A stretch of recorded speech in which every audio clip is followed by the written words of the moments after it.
জড়িত হৈ থাকে না সেইকাৰণে মই কোনো দল সংগঠন সেইবিলাক মই বৰ বিশ্বাস নকৰোঁ আৰু সেইবিলাকত মই জড়িত হৈ ভাল নাপাওঁ আৰু মই ভাল পাওঁ গছ গছনি চৰাই চিৰিকটি আৰু মই কবিতা লিখি ভাল পাওঁ সেয়াই মোৰ জীৱনৰ আটাইতকৈ প্ৰিয় বস্তু আৰু মই মানুহক ভাল পাওঁ আৰু মোৰ পিছে পিছে 11 কুকুৰ আছে মানুহে পুহিম বুলি ৰাখি পেলাই ৰাস্তাত এৰি দিয়া সেইবিলাকৰ পিছে পিছে মোৰ জীৱনৰ মহা আনন্দ মানে এইবিলাকত মোৰ বৰ ইচ্ছা নাই মোক কোনোবা এজনে মাতিলে লাইমিকুৰিত মিটিং আছে মই ক'লো জনাই চহৰত ভাল মিটিং নহয় লাইন মেকুৰী নিচিনা চুকত কিবা মিটিং হয় হ'লেও মোৰ ছাত্ৰ এজনে মাতাৰ কাৰণে মই গ'লো না মই কিমান ডাঙৰ মানে কিমান সৰু মানুহ নাজানো কিন্তু মই মোৰ মতে জীয়াই আছো মানে যেনেকৈ পলুটো আটাইতকৈ কোমল হ'লেও কোমল পলুতে পাত খাই নিজৰ মতে জীয়াই আছে মানে ময়ো তেনেকৈ জীয়াই থাকি ভাল পোৱা মানুহ আছিলোঁ এই মোৰ ছাত্ৰ এজনে মোক মাতিলে ছাৰ আপুনি চাকৰি জীৱন শেষ হ'ল আহক মই ছাত্ৰজনক জানো এওঁ গীত মাত ভাল পায় এওঁ লোকৰ নিচিনা প্ৰচাৰ নিবিচাৰে মিচিং চিনেমাও কৰে মিচিং গীত গায় মই তাক বহুত দিনৰ পৰা জানো কি মাতাৰ কাৰণে গ'লো গৈ আজি প্ৰহ্লাদক লগ পালোঁ আমাৰ অসমৰ জনগোষ্ঠীয় সাংস্কৃতিক ঐক্যমঞ্চৰ সাধাৰণ সম্পাদক তাৰ পিছতে গম পালোঁ বিষ্ণু ৰাভাৰ পুতেক পৃথ্বীৰাজ ৰাভাৰ কথা তাৰপিছত এনেকৈ গম পায় লাইমিকুৰিত যেতিয়া মিটিং কৰিছোঁ তেতিয়া দেউৰী আহিছে বড়ো আহিছে নেপালী আহিছে ৰাভা আহিছে মই নিজকে এটা বাগিচা নিচিনা অনুভৱ কৰিলোঁ মানে ফুলনিৰ বাগিচাত যেনেকৈ বিভিন্ন ফুল থাকিলে ফুলনিটো ধুনীয়া হয় ঠিক সেইদিনা মই অনুভৱ কৰিলোঁ নহ'লে কেতিয়াবা অকল মিচিঙৰ মাজত থাকে বৰ মিচিং অহংকাৰ ভাৱ এটা লৈ থাকোঁ কেতিয়াবা বড়োৰ মাজত থাকোঁ এই বড়ো নিজকে বড়ো বুলি অহংকাৰ ভাৱ এটা লৈ থাকোঁ কেতিয়াবা নেপালীৰ মাজত থাকোঁ এই মই গোৰ্খা ৰেজিমেণ্টৰ একদম অহংকাৰী মানুহটোৰ নিচিনা লাগিছিলে সেইদিনা মই অনুভৱ কৰিলোঁ বিভিন্ন জনগোষ্ঠী পাইছোঁ ইয়াতকৈ ভাল ফুলনি বাগিচা হয়তো ক'তো নাপাব মানে তেতিয়া মোক ক'লে এই ল'ৰাকেইটাই ক'লে পলাশ আছিলে আমাৰ হেৰি আছে এই ৰাজীৱ আছে এওঁলোকে ক'লে ছাৰ আমি ইয়াতে ঐৰামবৰীৰ হেৰি জীৱন পৰিক্ৰমা চৰ্চা কৰিম ইয়াতে ডিম্বৰদেউৰীৰ জীৱন পৰিক্ৰমা চৰ্চা কৰিম নেপালীৰ চৰ্চা কৰিম মই ক'লো ইয়াতকৈ আৰু ভাল কি পাব পাৰি সেইকাৰণে আজি এই অনুষ্ঠানত মই নিজকে সফল হৈছোঁ বুলি ভাবিছোঁ ইয়াত আহি মই এজন যেনেকৈ মন্দিৰ এটাত দৰ্শনাৰ্থী এজনে গৈ ঈশ্বৰক পাব বিচাৰে ময়ো চাগে এই মহান পুৰুষগৰাকীৰ চৰণত আহি নিজক আজি বহুত কথা জানিবলৈ সক্ষম হৈছোঁ প্ৰহ্লাদে কোৱা কিছুমান কথা মোৰ আজি হৃদয় চুইছে আমাৰ নতুন চেলেক্ট মহাবিদ্যালয়ৰ অধ্যক্ষ দীপক দলে কথাবিলাক শুনোতেতো মোৰ একদম চকু চলচলীয়া হৈ গৈছে মানে বা মানুহৰ কাৰণে গোটেই জীৱন নিজক উচৰ্গা কৰিব পৰা মানুহ আজিকালি ক'ত আছে আজিকালি 50 টকাৰ কাৰণে গলা কাটে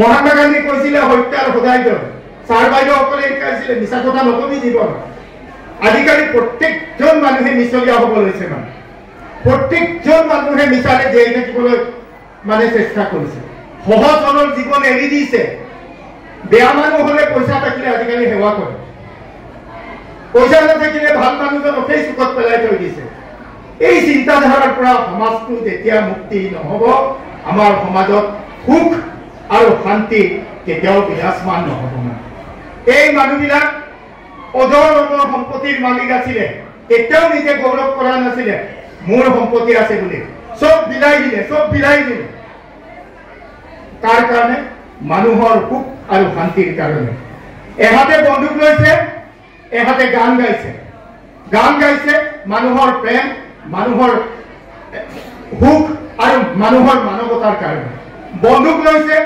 সমাজত বেয়া মানুহবিলাকক ভয় দেখুৱাবৰ কাৰণে এই মানুহজনক আজিৰ মানুহে অথনি আমাৰ সাংবাদিক জনাই প্ৰেছ ক্লাবৰ সভাপতিদেৱে কৈছে এওঁক গায়ক বনাই দিছে বিষ্ণু ৰাভাক গায়ক বনাই দিছে মানে বিষ্ণু ৰাভাই গায়কসকলৰ কাৰণে গান গোৱা নাই। বিষ্ণু ৰাভাই মানুহৰ মাজত মানৱতা, মানুহৰ মাজত সমতা, ধনী দুখীয়া নাইকিয়া সমাজ এখন নিৰ্মাণ কৰিবৰ কাৰণে কি গীতো গাইছে, এওঁ বন্দুকো লৈছিলে। সেই কথাটো আমাৰ সমাজে এতিয়া জানি উঠিব লাগিব। বন্দুক অকল মানুহ মাৰিবৰ কাৰণে নলয় নহয়, বন্দুকৰো শিল্প আছে নহয়। বন্দুকৰ তোক আমি শিল্পলৈ ৰূপান্তৰ কৰিব লাগিব। বন্দুক লোৱাৰ এইটো অৰ্থ নহয় যে আমি আলফা হ'ব লাগে, আমি BLT হ'ব লাগে, আমি NDAT হ'ব লাগে, সেইটোতো নহয়। বন্দুকেৰে আমি জীৱনৰ কিছুমান কৃষ্টি সংস্কৃতি আমি উলিয়াব পৰা হ'ব লাগে। গতিকে মই ভাবিছোঁ জনগোষ্ঠীয় সাংস্কৃতিক ঐক্যমঞ্চ ইয়াক জোৰাই ৰখাটো, আমাক ইয়াক জীয়াই ৰাখিবৰ কাৰণে আজি যেনেকৈ সকলো জনগোষ্ঠী জাতি জনগোষ্ঠী নিৰ্বিশেষে, ধৰ্ম বৰ্ণ নিৰ্বিশেষে ওলাই আহিছে, ওলাই আহিব লাগিব। তাৰ কাৰণে এতিয়াৰ পৰা 100 বছৰ 50 বছৰ জীয়াই থাকিবলগীয়া আমাৰ সতি সন্তানৰ কাৰণে, অকল আমাৰ কাৰণে জীয়াই থাকিব। পৃথিৱীটোতো অকল আমাৰ নহয়।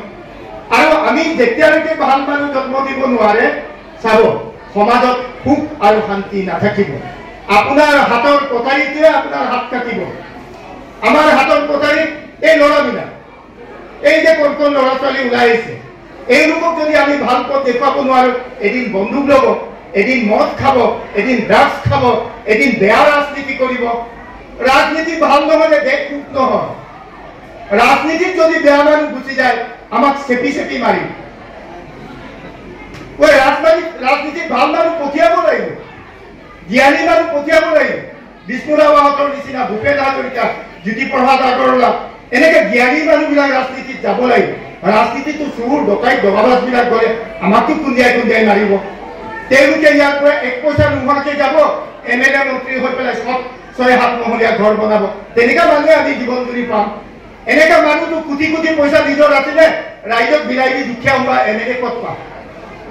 এনেকুৱা মানুহ সমাজত বনাব লাগিব। আপোনালোকে শুনিছে, শৰৎ চন্দ্ৰ সিংহৰ নাম শুনিছে চাগে, অসমৰ মুখ্যমন্ত্ৰী আছিলে। তেওঁ আজিলৈকে নিজৰ ঘৰ নাছিল, মুখ্যমন্ত্ৰী হ'ল, নিজৰ গাড়ী নাছিলে।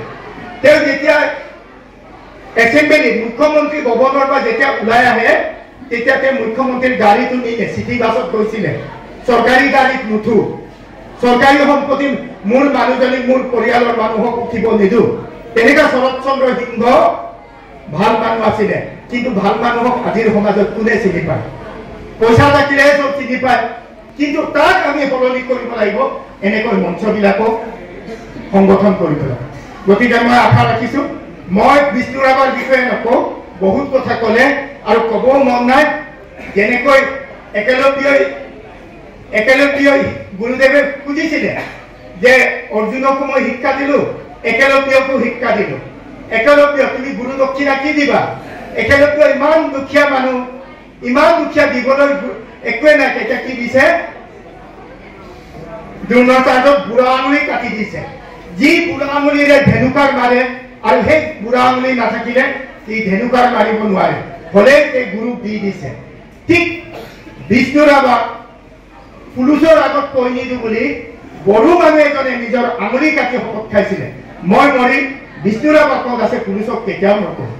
এনেকুৱা ভাল পোৱা মানুহজনক আমি কিয় ভাল পাবলৈ নিশিকো? আমি কিয় ভাল পাব নাজানো?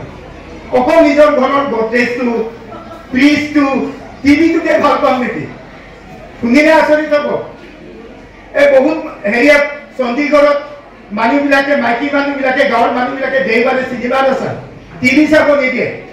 ল'ৰা ছোৱালীক নামঘৰত লৈ যায়, গুৰুদ্বাৰত লৈ যায়, তাত পাঞ্জাবী ভাষা শিকায়, জাতিটো হেৰাব পাৰে বুলি। আমিও নিজৰ নিজৰ কৃষ্টি সংস্কৃতি জীয়াই ৰাখিম, সকলোৱে মিলি পেলাই ফুলনি বাগিচা সমান, অৰ্থটো ফুলনি বাগিচা সমান। আমি কোনোবাই গোলাপ হওক, তগৰ হওক, নাৰ্জী হওক, খৰিকাজাই হওক, ধুনীয়া ফুল হওক, কিন্তু আমি সকলোৱে মিলি পেলাই ধুনীয়া এটা ফুলনি বাগিচা হওঁ। ইয়াৰে অৰ্থ নিশ্চয় জনগোষ্ঠীয় ঐক্যমঞ্চ। প্ৰহ্লাদ আহিছে আমাৰ আজি কেন্দ্ৰীয় সম্পাদক। মই আগন্তুক দিনত সকলো ৰাইজক অনুৰোধ জনাইছোঁ, এই অনুষ্ঠানটো আৰু সফল কৰি তোলক, আৰু সফল কৰি তুলিম। আৰু মই ধেমাজি জিলা সভাপতি আজি আহিছে আৰু কৰ্মকৰ্তাসকলক কৈছোঁ, অহা বছৰ আমি জুলাইত জনগোষ্ঠীয় সাংস্কৃতিক ঐক্য মঞ্চৰ যোগেদি সাংস্কৃতিক সমাৰোহ এটা পাতি বিভিন্ন গোষ্ঠী জনগোষ্ঠী তাত সাংস্কৃতিক সমাৰোহ পাতি TNPKৰ আমাৰ মাননীয় ইয়াত মুখ্য উপদেষ্টা ৰাজকুমাৰ মৰাণদেৱ আছে অতনি ইয়াত তেখেতে আমাক আশ্বাস দিছে আমাক সহায় কৰিম বুলি কৈছে আমি অতিশয় আজি আত্মবিশ্বাস হৈছো তেখেতৰ কথাৰ পৰা কাৰণ আমাৰ জনাই TNPK ছাত্ৰ সংগঠনৰ সহায় অবিহনে এনে যিকোনো সংগঠন এটা ইয়াক আগবঢ়াই নিয়াটো ইমান সহজ নহয় গতিকে তেখেতে কথা দিয়াৰ কাৰণে আমি তেখেতক হিয়া ভৰা অনুৰোধ জনাইছো আৰু এই জনগোষ্ঠীয় সাংস্কৃতিক ঐক্য মঞ্চক ভাল পায় এই অনুষ্ঠানটো দীৰ্ঘজীৱী কামনা কৰি আজি অনুষ্ঠানত যিসকল ব্যক্তি বিভিন্ন জনগোষ্ঠী জাতি জনগোষ্ঠীৰ লোক ইয়াত আহিছে সকলোকে মই বিনম্ৰভাৱে অনুৰোধ জনাইছো আমি আৰম্ভ কৰিছো আমি ভালকে ইয়াক টনকিয়াল কৰি পেলাই নেক্সট মানুহবিলাকৰ হাতত গতাই দিম গতিকে আপোনালোকে বুকুত হাত দি এই কথাটো মনত ৰাখিব যেতিয়াই মিটিং মাতে আহিব আমি কম পইচাৰে ভাল অনুষ্ঠান কৰিম বৰ ডাঙৰ ডাঙৰ পইচা আমি খৰচ নকৰো লাগিলে প্ৰত্যেক ঘৰৰ পৰা আমি 1 টকা সংগ্ৰহ কৰি অনুষ্ঠান কৰিম কিন্তু আমি ধুনীয়া অনুষ্ঠান কৰিম সকলোলৈকে মোৰ হিয়া ভৰা অনুৰোধ যাচিছো জনগোষ্ঠীয় ঐক্য মঞ্চ দীৰ্ঘজীৱী হওক জনগোষ্ঠীয় ঐক্য মঞ্চ দীৰ্ঘজীৱনৰ কাৰণে সকলোৱে আগবাঢ়ি ওলাই আহক সকলোৰে সহযোগিতা কামনা কৰি সভাপতিক বিশেষকৈ মই ধন্যবাদ জ্ঞাপন কৰিছো মোক ক'বলৈ সুযোগ এটা দিয়াৰ কাৰণে সকলোলৈকে দীৰ্ঘজীৱী কামনা কৰি মোৰ এই চমুমুক্ত বক্তব্য এইখিনিতে সামৰিছো ধন্যবাদ